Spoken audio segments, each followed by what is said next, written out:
Good evening, I'm Dave Leno. Donations to help the 14 people displaced by a fire which destroyed part of the Paoli town square have begun to roll in. As WTIU's Stan Jastrzebski reports, it's part of a larger rebuilding effort.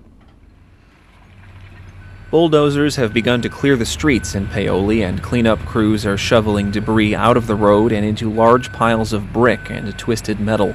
All that remains in the very center of the rubble of what was a 106-year-old building is a heavy metal vault used by Old National Bank, which had moved out about 2 months ago. The building also housed the Paoli Chamber of Commerce and apartments for 9 families.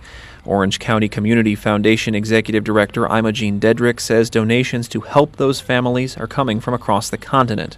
We have several churches who have brought checks already this morning. We are getting lots of phone calls. Credit card contributions are being accepted as well.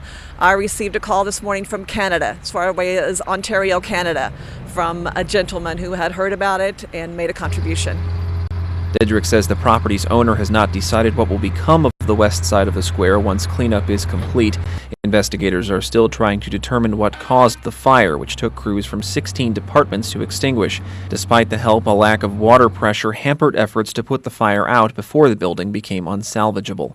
For WTIU News, I'm Stan Jastrzebski.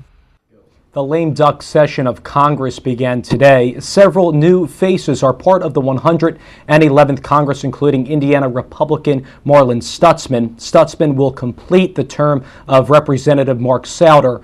Other new Indiana Congressmen Larry Bucshon, Todd Rokita, and Todd Young will join him in January. A group of first graders at Rogers Elementary are cherishing a visit from a fairy queen this afternoon. Locally published author Robin Elise Borokov has been in Bloomington since Friday, giving presentations of her new book, Little Edwin's Triumph, to groups of children. Borokov's tour supports her Juvenile Diabetes Research Foundation, also called Little Edwin's Triumph. On the tour, Borokov's character, Fairy Queen Flutterby, is accompanied by local musician Jeremy Gottwals.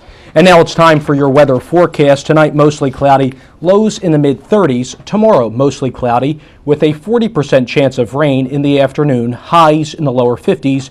And tomorrow night, partly cloudy, with a 20% chance of rain, lows in the mid-30s. Here's a look at your 5-day forecast. Starting on Wednesday, mostly cloudy, with a 20% chance of rain. And for more on these stories and other local news, go to indianapublicmedia.org.